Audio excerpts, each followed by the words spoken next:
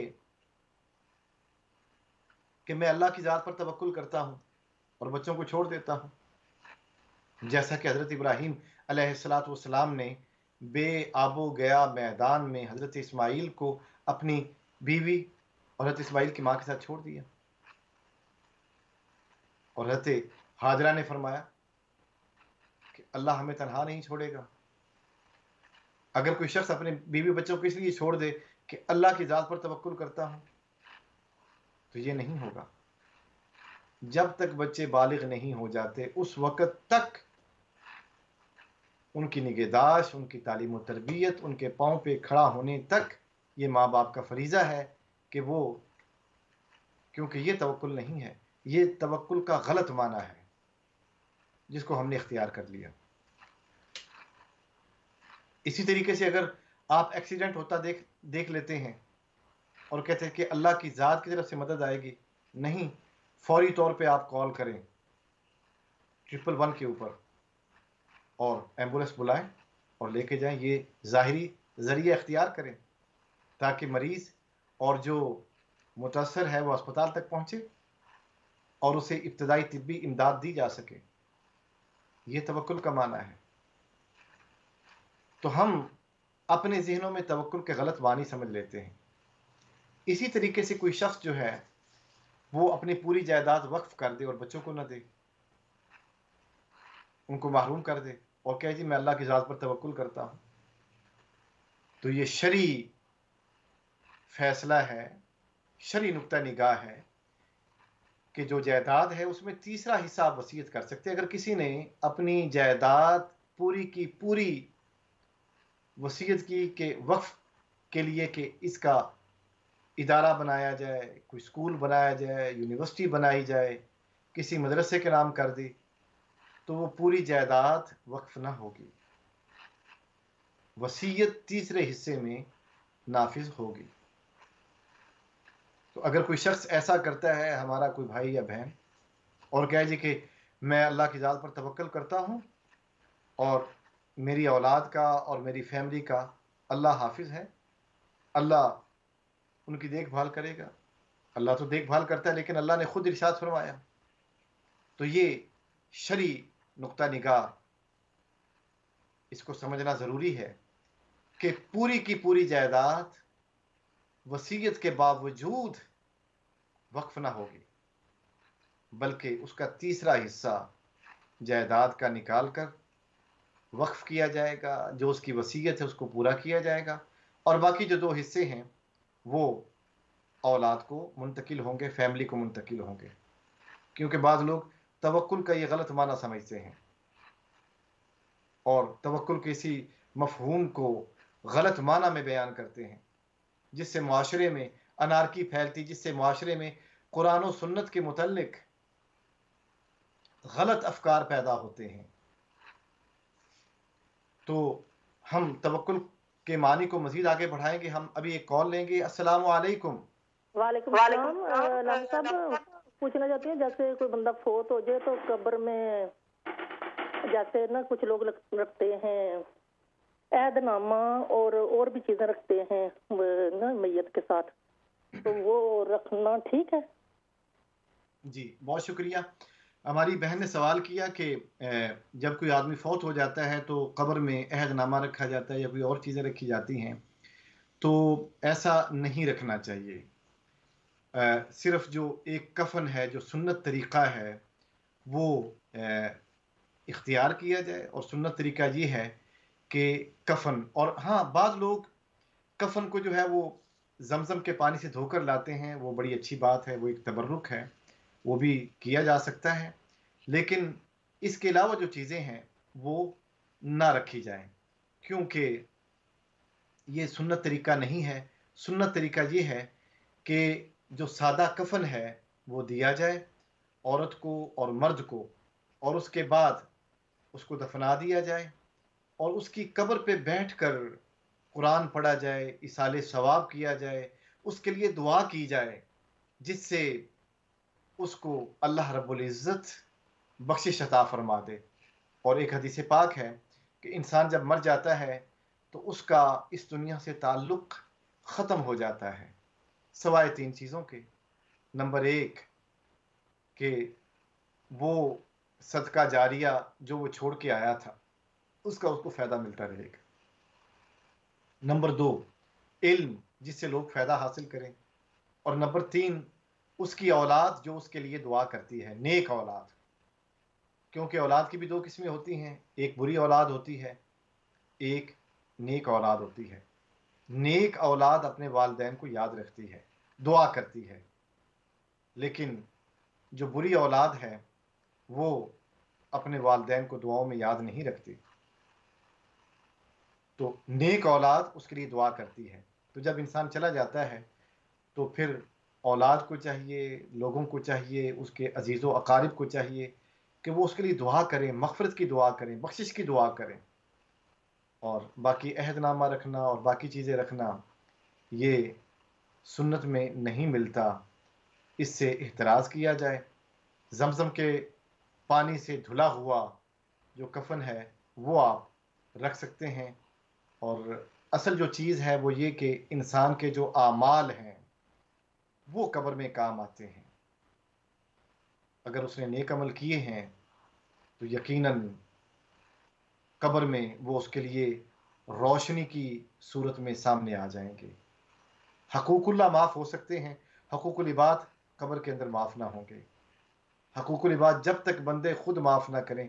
اس لیے جب ہم جنازہ پڑھتے ہیں تو اس وقت اعلان ہوتا ہے اولاد کی طرف سے کہ ہمارے والد یا والدہ نے کسی کا کوئی قرض دینا ہو تو وہ ابھی بتائے تاکہ جنازہ سے پہلے پہلے ہم اس قرض کو ادا کر سکیں.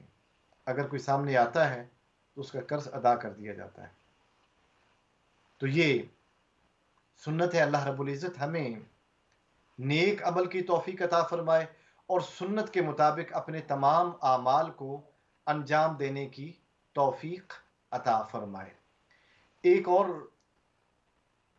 بڑی اہم بات ہے کہ جب ہم اپنے رشتہ داروں کو کوئی بھی فوت ہو جائے دفناتے ہیں تو پکی قبر نہیں بنانی چاہیے.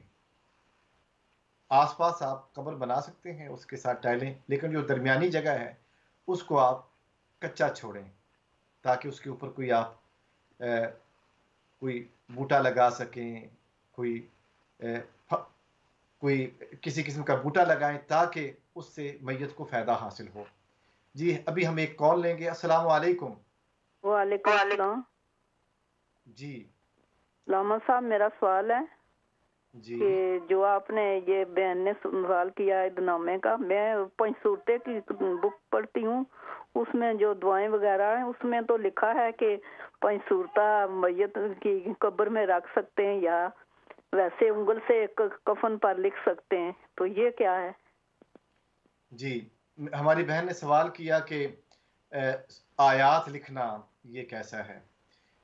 عہد نامے کا جو سوال کیا گیا تھا اس کے متعلق میں نے بتایا کہ عہد نامہ جو ہے وہ نہیں رکھا جائے گا، البتہ قرآنی آیات جیسا کہ بعد ملتی ہیں ایسی چادریں جن کے اوپر جو ہے وہ آیت الکرسی لکھی ہوتی ہے یا سورہ فاتحہ لکھی ہوتی ہے، تو وہ آپ رکھ سکتے ہیں، لیکن عہد نامہ جو ہے اس میں وہ ساری چیزیں موجود نہیں ہیں کہ پورا کا پورا قرآن ہو کہ جو آیات رکھی جا سکیں۔ آیات البتہ آپ ایک چادر جو ہے آیت الکرسی لکھی ہو، سورہ فاتحہ لکھی ہو، پہلا کلمہ لکھا ہو تو وہ آپ رکھ سکتے ہیں، لیکن باقی جو چیزیں ہیں ان سے احتراز کیا جائے۔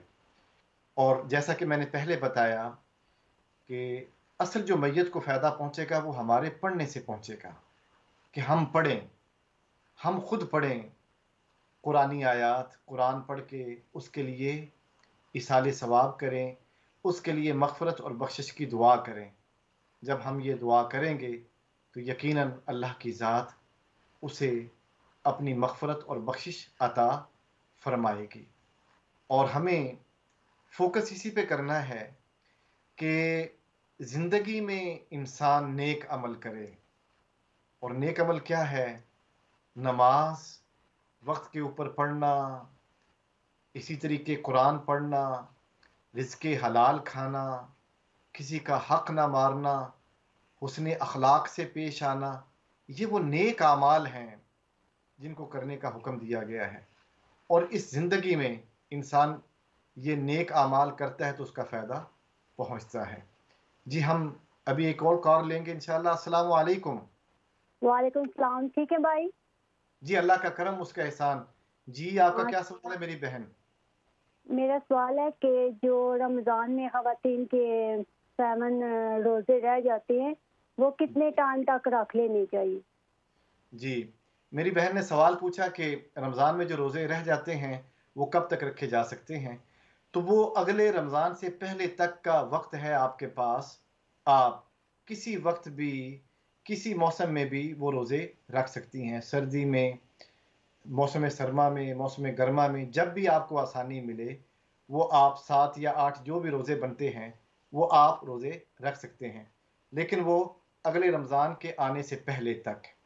اور یہ پورا سال ہے اللہ رب العزت نے گنجائش دی ہے